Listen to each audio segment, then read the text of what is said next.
Andy tinha 18 anos quando lhe tiraram a vida em uma pequena cidade onde nunca acontecia nada. A polícia precisava resolver o crime rapidamente e a pressão era tanta. Decidiram acusar Christopher Tapp, que nos vários interrogatórios negou até que as ameaças o fizeram dizer o que os investigadores precisavam: o "eu fiz isso". O DNA e as provas não o colocavam na cena do crime, mas ele foi condenado à prisão perpétua. É a comovente luta de uma mãe, Carol, que durante décadas procurou o verdadeiro responsável até encontrá-lo. No vídeo de hoje vou te contar a história de Andy e Carol. Carol, a mãe que fez tudo humanamente possível para encontrar o responsável pelo que aconteceu com sua filha.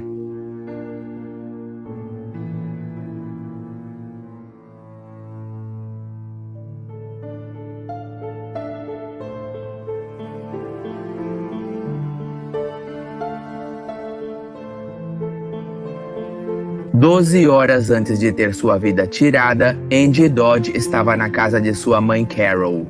Elas conversaram e deixaram para trás uma discussão que tiveram 20 dias atrás. Carol impunha regras que Andy já não queria, então pediu desculpas e assistiram televisão abraçadas no sofá da sala de estar. Tinha sido uma típica briga entre uma mãe protetora e uma garota de 18 anos que tinha ido morar sozinha há poucas semanas. Depois de ter terminado com seu namorado e agora lutava por sua independência.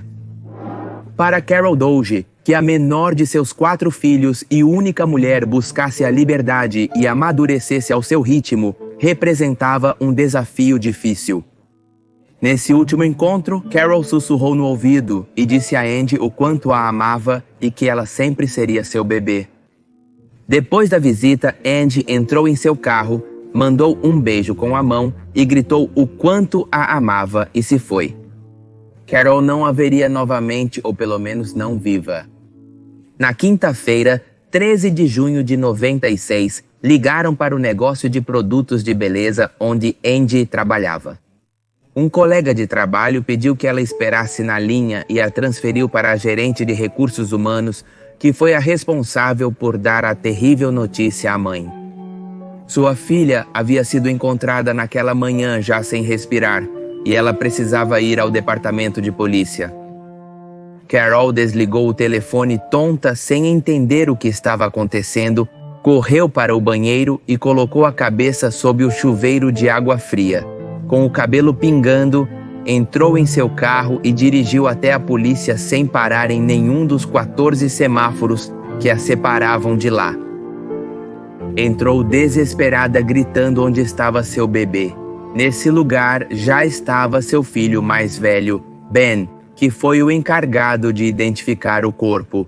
Os Dodge destroçados foram se juntando ao redor de Carol, que, em um mar de lágrimas, gritava e chorava inconsolável em um canto. Com isso, o pior crime havia ocorrido em uma cidade onde nunca acontecia nada. Andy Ray Dodge nasceu no dia 21 de dezembro de 77 em Vancouver, Washington, nos Estados Unidos. Seus pais, Carol e Jack Dodge, estavam encantados. Depois de 3 filhos homens, chegava a tão desejada menina. Ela começou o ensino fundamental em San Diego, Califórnia, e terminou o ensino médio com honras em Idaho Falls, isso em 95. Depois, por um curto período de tempo, estudou na Universidade Estadual de Idaho. Andy cresceu, teve namorado, terminou, fez amigas, conseguiu trabalho e finalmente se mudou sozinha. Sua vida era pura atividade, amava a natureza, acampar e desejava aprender a se virar completamente sozinha. Isso era o que ela queria, mas antes de poder estender suas asas, sua existência foi abruptamente arrancada. Sua história terminou de maneira abrupta e dolorosa quando naquela manhã de 13 de junho, Andy não apareceu no trabalho com sua energia habitual. Suas colegas tentaram contatá-la por telefone, que tocava e tocava, mas ninguém atendia. 2 delas, Julia e Tuane, decidiram então ir até sua nova casa.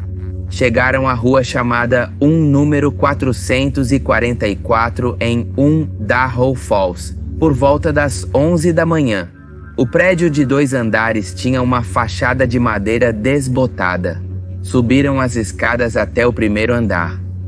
Andy, como eu estava dizendo, acabara de se mudar e elas sabiam que era sua primeira experiência morando sozinha. Então tocaram a campainha e esperaram alguns minutos. Como não houve resposta, bateram com força na porta, mas nada. Então tomaram a decisão de entrar. Na varanda, a qual se acessava pela cozinha, encontraram um cinzeiro com cigarros e alguns copos de plástico usados. Com medo, as meninas se moveram pelo corredor até a área de estar do apartamento. Não havia rastros de Andy, então seguiram até o quarto dela. Foi então que perceberam que Andy nunca poderia ter respondido a elas. E foi nesse momento que ligaram para o 911. Seu corpo estava no chão ao lado de um colchão e coberto com um lençol. Sua cabeça parecia apoiada contra a parede e abaixo dela o tapete que estava encharcado de vermelho. Seu cabelo dourado, seus enormes olhos azuis, seu sorriso estavam de tal maneira que aquele corpo não poderia ser Andy Dodge. Andy havia deixado de ser a pessoa vital que todos conheciam. Um arquivo policial que levaria décadas para ser resolvido. Os estudos dos especialistas determinaram que se aproveitaram dela e a esfaquearam.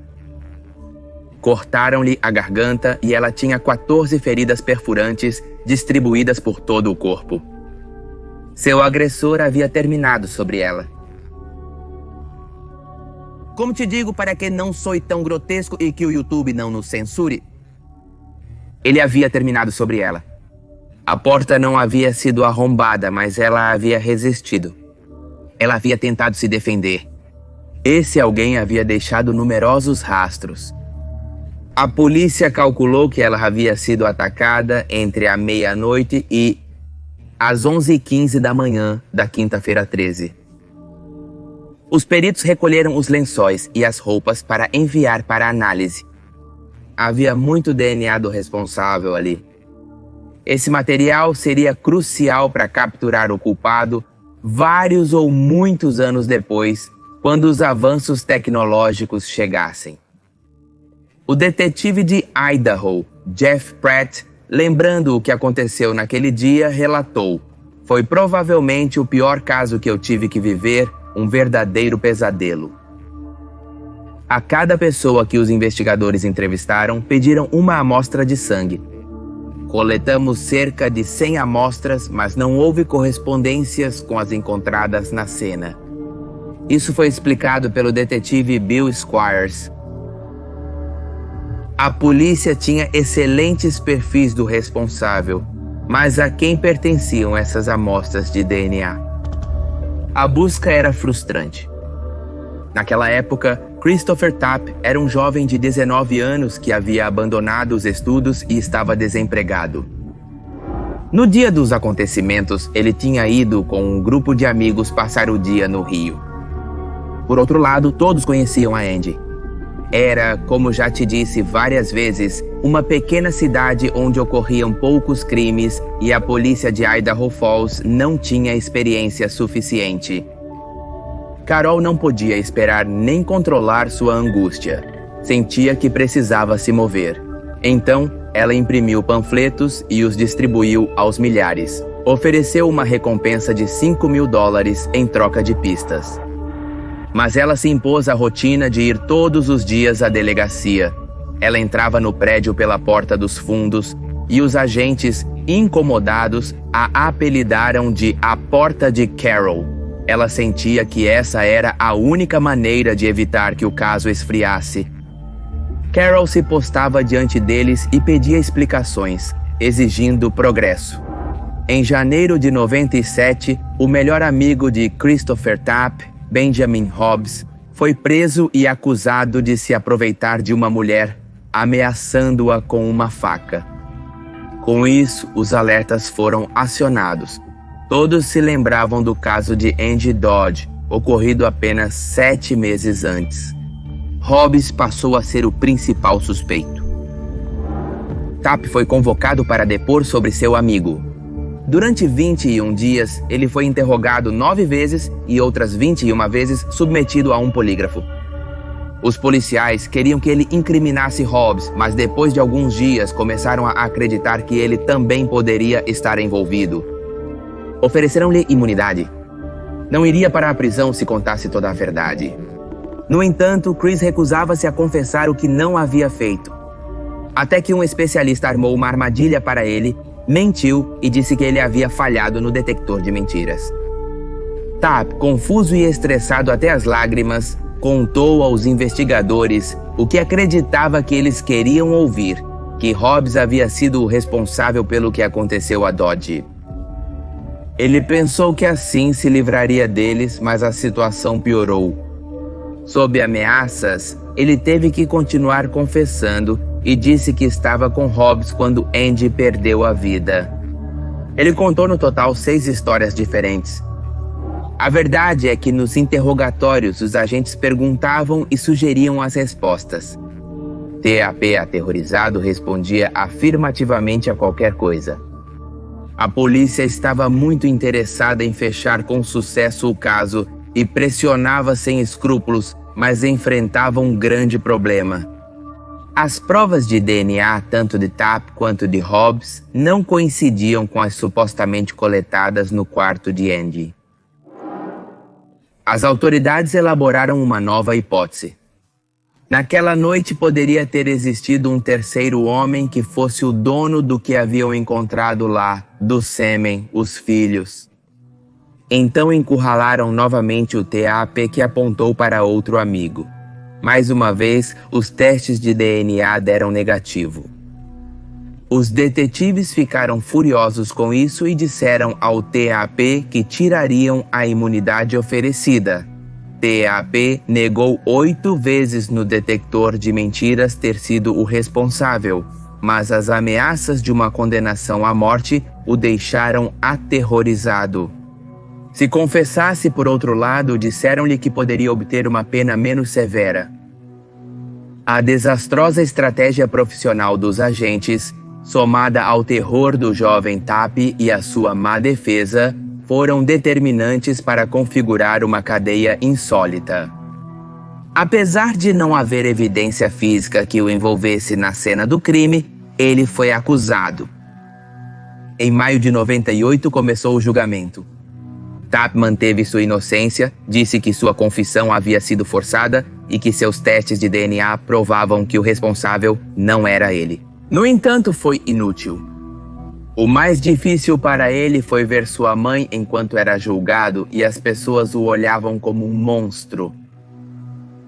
A acusação contra Tapp apresentou também o testemunho de Destiny Osborne, uma jovem que afirmou ter ouvido Tapp falando sobre o ocorrido em uma festa.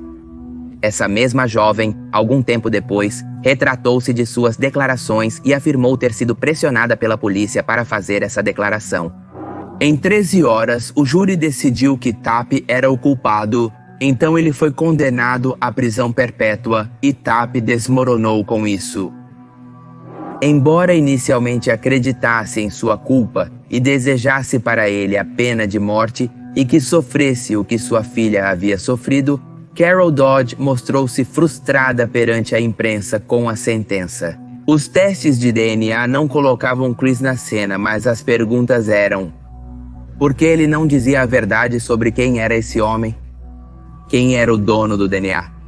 Para ela, o caso ainda não estava resolvido. Carol Dodge sentia que não podia deixar as coisas como estavam.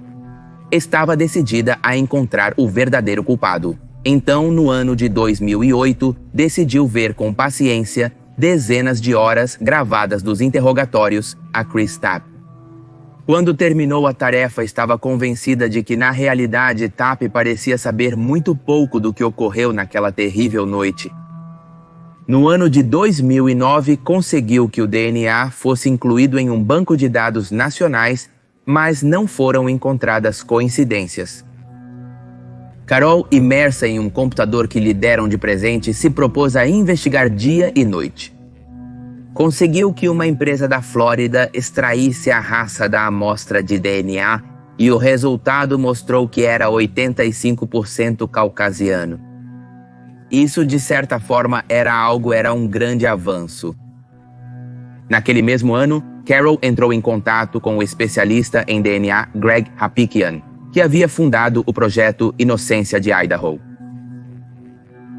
Era um grupo que se dedicava a ajudar aqueles que estavam presos injustamente. Greg havia recebido um pedido de ajuda da TAP que lhe escreveu uma carta explicando que era inocente. O especialista contou aos meios de comunicação que as provas forenses nunca colocaram TAP na cena do crime. Indicavam claramente que apenas um homem esteve com Angie Doshi e deixou sêmen e cabelos em seu corpo. Pouco a pouco, Carol chegou à conclusão de que TAP nunca esteve no apartamento de sua filha. Durante 23 anos, ela esteve tentando montar o quebra-cabeça e faltava a peça central. Foram as palavras de Carol. Ela ligou para o advogado de TAP, John Thomas, e disse a ele que acreditava que seu cliente era inocente. No ano de 2013, ela e Thomas buscaram a ajuda de um professor, Stephen Driesen, co-diretor do Centro de Sentenças Errôneas da Universidade de Twisker, e Carol deu a ele as gravações para que as revisasse. Quando Driesen viu que TAP era ameaçado com a câmara de gás e não confessava, percebeu que a declaração era falsa. Juntos, com as pessoas do Projeto Inocência, conseguiram avançar no tabuleiro alguns casas a mais. Carol precisava desesperadamente chegar ao responsável e se tornou a voz líder para conseguir a libertação de Christopher TAP. A mãe pretendia que a polícia procurasse nos bancos de dados dos presos alguma coincidência familiar com o DNA do criminoso. No entanto, ela não conseguiu. Então eles tiveram a ideia de carregar a amostra obtida na cena do crime nas bases de dados públicas. Era uma aposta. Uma base de dados retornou uma correspondência com um cineasta de Nova Orleans chamado Mike Usry Jr. Este homem acabara de estar em Idaho Falls em 96 e havia filmado um curta-metragem sobre o crime violento, também com facadas, de uma jovem. Em dezembro de 2014, a polícia bateu à sua porta e perguntou sobre sua viagem a Idaho Falls. Mike, por sua vez, não entendia nada e entrou em pânico. Fizeram o teste de DNA nele e no dia 13 de janeiro de 2015, ele recebeu um e-mail que lhe devolveu a paz. Senhor Michael, queremos informá-lo que seu DNA não coincide com o que temos da cena do crime. Os testes de DNA o salvaram, mas ele não se salvou da ligação de Carol. Ela pediu uma árvore genealógica detalhada de sua família e ele se comprometeu a ajudá-la. TAP, por sua vez, lutava como podia da prisão. Vários recursos e a evidência de má conduta policial geraram tanta pressão que o promotor ofereceu um acordo para libertá-lo.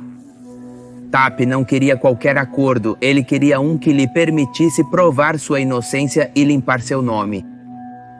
Exigiu que, se a polícia encontrasse o verdadeiro responsável, ele seria completamente exonerado. Em 2017, quando já havia cumprido mais de 20 anos de prisão, recuperou a liberdade. Quem segurava sua mão naquele dia era a mesma Carol Dowd, a mãe de Angie. Mas para todos, ele ainda era um possível responsável. No verão de 2017, o Departamento de Polícia de Idaho Falls nomeou um novo chefe, Bryce Johnson. Claro, Carol apareceu no local assim que soube. As coisas haviam mudado muito nesses anos e a nova tecnologia permitia montar árvores genealógicas e capturar criminosos anos após seus crimes. Então, em novembro de 2018, a polícia se associou com uma eminência em genealogia genética, ciências criminais, Moore, e com a empresa Parabon Nanolabs. Moore introduziu o DNA em um banco de dados chamado HeadMatch. Com paciência, começou a montar árvores genealógicas para ver quem compartilhava DNA com o suspeito desconhecido. Então, logo encontrou uma pista e acreditou que teria que ser um homem que descendesse de um casamento realizado em 1800. Entregou os nomes à polícia, no entanto, não funcionou. Os resultados excluíram o suspeito, sua família e os outros homens que Moore tinha em sua lista. Tudo tinha sido um fracasso. Por isso, Carol esteve prestes a desistir de tudo. Ela me dizia, Andy, eu não posso fazer isso mais. Cheguei tão longe quanto pude. Mas eu ouvi ela me dizer, você já chegou quase lá, mãe, você não pode parar agora. Essas foram as palavras que a mãe disse e essa visão de sua filha a impulsionou a continuar lutando. Moore retornou à árvore genealógica que havia montado e a analisou novamente. Queria ver onde havia sido o erro, o seu erro. Havia um casamento no mapa genético que havia durado muito pouco. Existia a possibilidade de que um filho tivesse nascido desse casal e que tivesse sido criado com outro sobrenome. Em uma biblioteca do estado de Missouri, o assistente de Moore encontrou um dado-chave no obituário dessa mulher que havia sido casada brevemente. Descobriram que, de fato, ela teve um filho logo após se divorciar e, quando se casou novamente, deu ao pequeno o sobrenome de seu novo marido. O sobrenome era Dribbs. Rastreando, então, descobriram que esse homem em questão havia vivido em Idaho Falls no ano do ocorrido com Andy.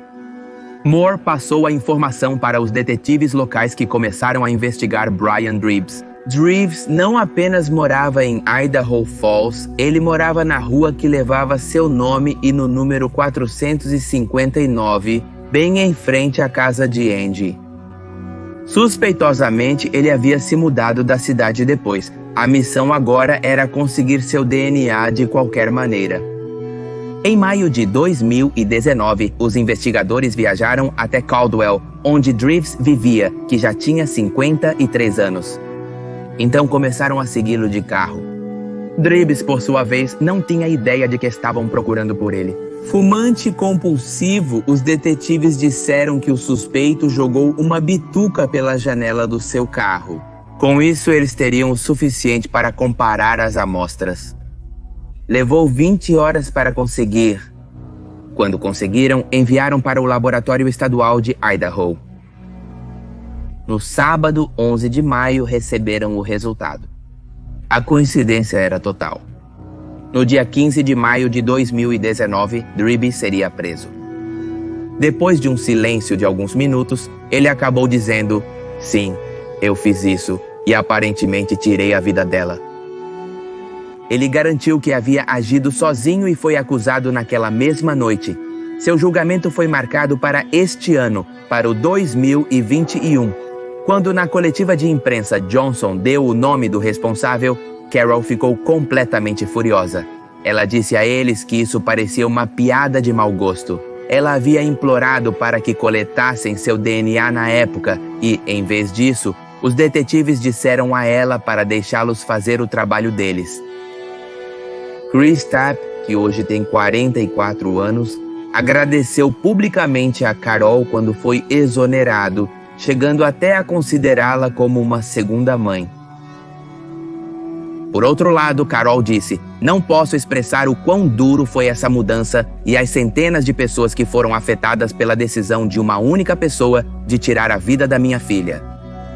Na mesma coletiva de imprensa onde foi anunciado o verdadeiro culpado, o chefe de polícia Johnson enfatizou que sem Carol o caso não teria sido resolvido. Este caso começa e termina com Carol, foram as palavras. Hoje Carol ainda vive em Idaho Falls. Ela e seu filho Brent criaram uma organização sem fins lucrativos chamada 5 pela Esperança, com a qual pretendem arrecadar fundos para ajudar a resolver com ajuda tecnológica outros casos que ficaram congelados por falta de pistas. Durante o mês de maio, será conhecida a sentença que até o dia de hoje, quando estou gravando isso, não foi dita. Se você está vendo isso depois, será sua vez de procurar. Mas foi assim que a justiça demorou 25 anos. Mas desta vez chegou graças a uma mãe que nunca baixou os braços. Se você gostou deste vídeo, não se esqueça de me seguir nas minhas redes sociais e no meu canal secundário, Como Você Sabia Que by Pepe Mistério. E se você já percebeu, sim, neste vídeo, depois de como, será como... Gravei 200 vídeos, saí sem boné agora. Não esqueça de me seguir e comentar aqui embaixo. Meu nome é Pepe Cerecero e isso é Pepe Mistério.